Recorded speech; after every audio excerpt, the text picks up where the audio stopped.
Let's look at step 1 in the recipe for precipitation in a bit more detail. To form precipitation, we need to cool air masses down at the dew point. But before we talk about how this happens, I want you to think of a process that you're probably more familiar with. And that is when you take a cold can out of the refrigerator and set it on a table and you wait a little bit. What happens to that can? Well, you might see that on the outside of the can there's droplets of water that are starting to form. Have you ever thought about where that water comes from? Is it somehow being wicked from the inside of the can through the aluminum? No.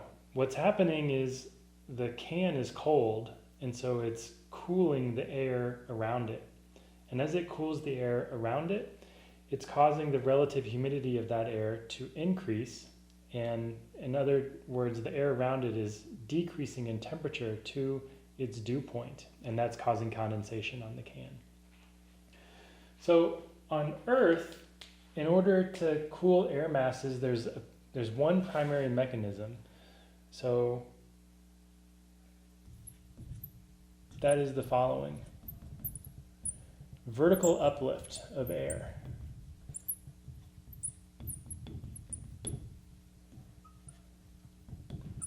Is the primary mechanism by which we can cool air masses.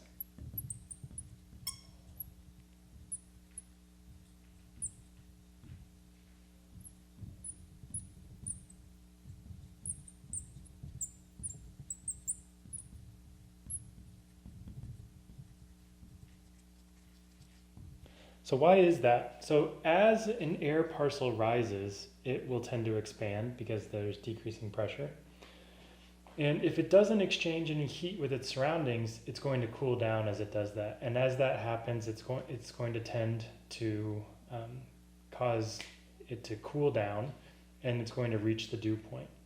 So on Earth, the rate at which a parcel of air cools as it rises is known as the adiabatic lapse rate.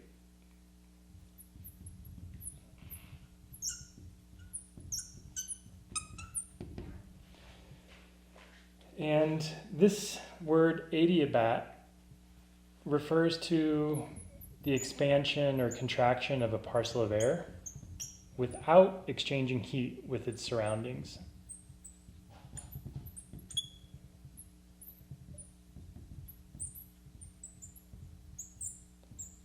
Without heat exchange.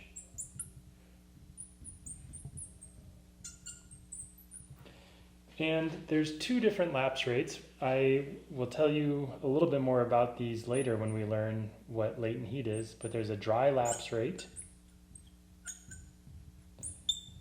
And the dry lapse rate is about 10 degrees Celsius per vertical kilometer. And the moist lapse rate is a little bit lower. And the reason these are different we'll have to explain later on in the course. But take my word for it for now that they're different. So let's consider the following. Let's make a plot.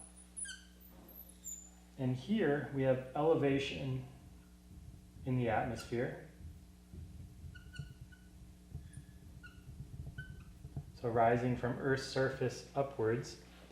And here we have the air temp.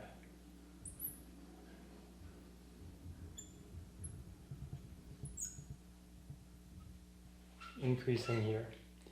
So consider a parcel of air that's rising. As it rises and expands, it's going to decrease in temperature following this dry lapse rate, something like this.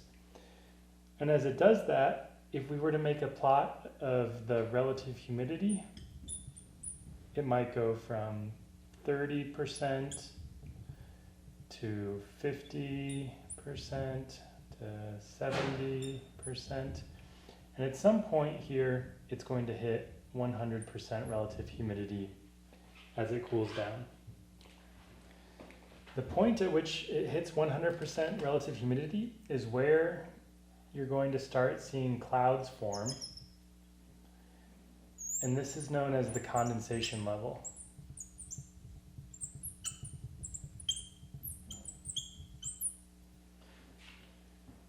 If you were to continue to rise here, I'll just trace out the dry adiabat rate. Instead of the air temperature decreasing at the dry adiabatic lapse rate, once it starts to condense, it actually decreases at a slower rate. So the change in temperature for change in elevation is smaller here. And that's the moist rate here. So this is the moist adiabatic lapse rate. And as it continues to go up and get colder and colder, you're going to start getting precipitation forming. So this is how we get precipitation to cool. In order to get precipitation, we need to cool an air mass to the dew point. And on Earth, the primary mechanism by which we do that is by lifting an air parcel so that it can cool along the adiabatic lapse rate. And just for completion, I'll note that this one is the dry lapse rate.